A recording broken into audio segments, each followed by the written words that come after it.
ఆంజనేయ స్వామి వారి తోకకు ఎందుకు నమస్కారం చెయ్యాలి? ఆంజనేయ స్వామి రుద్రాంశ సంభూతుడు, సాక్షాత్ పరమేశ్వర స్వరూపం. అర్ధనారీశ్వర తత్వంతో ఆయన అవతరించారు. న శివేన వినా దేవి, దేవ్యాచ వినా శివః అంటే శివుడి లేకుండా శక్తి ఉండదు, శక్తి లేకుండా శివుడు ఉండడు.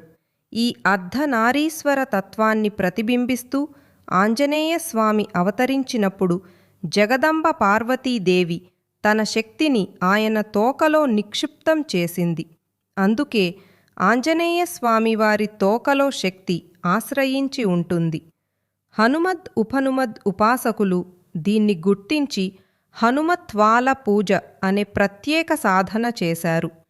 స్వామివారి చిత్రంలోని తోక భాగానికి 24 రోజుల పాటు ప్రతిరోజు ఒక్క బొట్టు పెట్టి మహామంత్రం జపం చేస్తే అమ్మవారి అనుగ్రహం లభిస్తుందని చెబుతారు. అందుకే స్వామివారి తోకకు కూడా నమస్కారం చేస్తారు. అది శక్తి స్వరూపం. జై ఈశ్వరాంజనేయ.